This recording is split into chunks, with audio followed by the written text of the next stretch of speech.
My fellow citizens, today we celebrate the mystery of American renewal.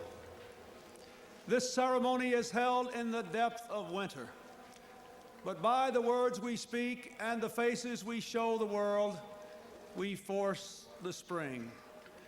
A spring reborn in the world's oldest democracy that brings forth the vision and courage to reinvent America.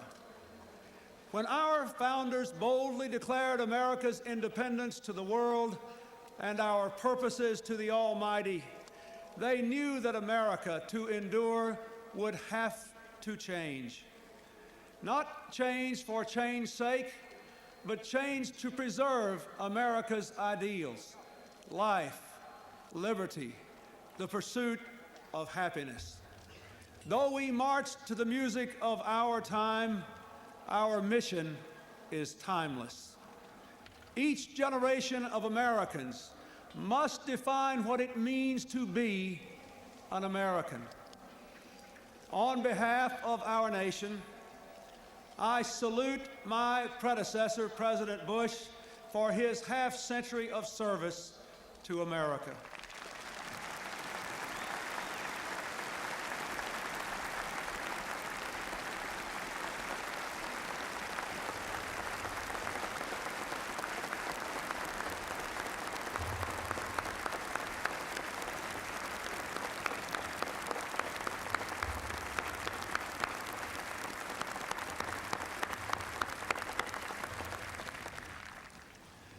And I thank the millions of men and women whose steadfastness and sacrifice triumphed over depression, fascism, and communism. Today, a generation raised in the shadows of the Cold War assumes new responsibilities in a world warmed by the sunshine of freedom, but threatened still by ancient hatreds and new plagues. Raised in unrivaled prosperity, we inherit an economy that is still the world's strongest, but is weakened by business failures, stagnant wages, increasing inequality, and deep divisions among our own people. When George Washington first took the oath I have just sworn to uphold, news traveled slowly across the land by horseback and across the ocean by boat. Now the sights and sounds of this ceremony are broadcast instantaneously to billions around the world. Communications and commerce are global. Investment is mobile. Technology is almost magical. And ambition for a better life is now universal. We earn our livelihood in America today in peaceful competition with people all across the earth. Profound and powerful forces are shaking and remaking our world. And the urgent question of our time is whether we can make change our friend and not our enemy. This new world has already enriched the lives of millions of Americans who are able to compete and win in it. But when most people are working harder for less, when others cannot work at all, when the cost of health care devastates families and threatens to bankrupt our enterprises great and small, when the fear of crime robs law-abiding citizens of their freedom, and when millions of poor children cannot even imagine the lives we are calling them to lead, we have not made change our friend. We know we have to face hard truths and take strong steps, but we have not done so. Instead, we have drifted, and that drifting has eroded our resources, fractured our economy, and shaken our confidence. Though our challenges are fearsome, so are our strengths. Americans have ever been a restless, questing, hopeful people, and we must bring to our task today the vision and will of those who came before us. From our revolution to the Civil War, to the Great Depression, to the Civil Rights Movement, our people have always mustered the determination to construct from these crises the pillars of our history. Thomas Jefferson believed that to preserve the very foundations of our nation, we would need dramatic change from time to time. Well, my fellow Americans, this is our time. Let us embrace it.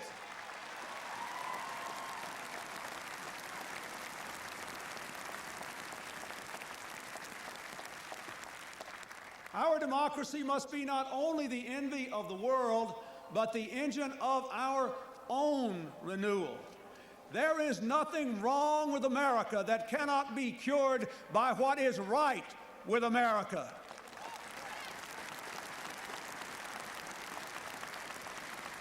And so today we pledge an end to the era of deadlock and drift, and a new season of American renewal has begun.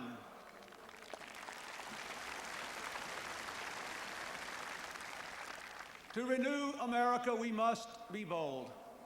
We must do what no generation has had to do before. We must invest more in our own people, in their jobs, and in their future, and at the same time, cut our massive debt. And we must do so in a world in which we must compete for every opportunity. It will not be easy. It will require sacrifice. But it can be done and done fairly, not choosing sacrifice for its own sake, but for our own sake. We must provide for our nation the way a family provides for its children. Our founders saw themselves in the light of posterity. We can do no less. Anyone who has ever watched a child's eyes wander into sleep knows what posterity is. Posterity is the world to come, the world for whom we hold our ideals, from whom we have borrowed our planet, and to whom we bear sacred responsibility. We must do what America does best, offer more opportunity to all, and demand more responsibility from all.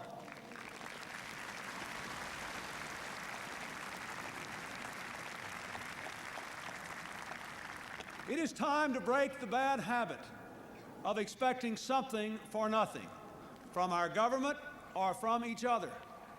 Let us all take more responsibilities, not only for ourselves and our families, but for our communities and our country. To renew America, we must revitalize our democracy. This beautiful capital, like every capital since the dawn of civilization, is often a place of intrigue and calculation. Powerful people maneuver for position and worry endlessly about who is in and who is out, who is up and who is down, forgetting those people whose toil and sweat sends us here and pays our way.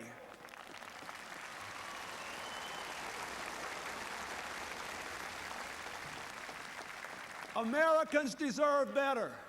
And in this city today, there are people who want to do better. And so I say to all of you here, let us resolve to reform our politics so that power and privilege no longer shout down the voice of the people. Let us put aside personal advantage so that we can feel the pain and see the promise of America. Let us resolve to make our government a place for what Franklin Roosevelt called bold, persistent experimentation, a government for our tomorrows, not our yesterdays. Let us give this capital back to the people to whom it belongs.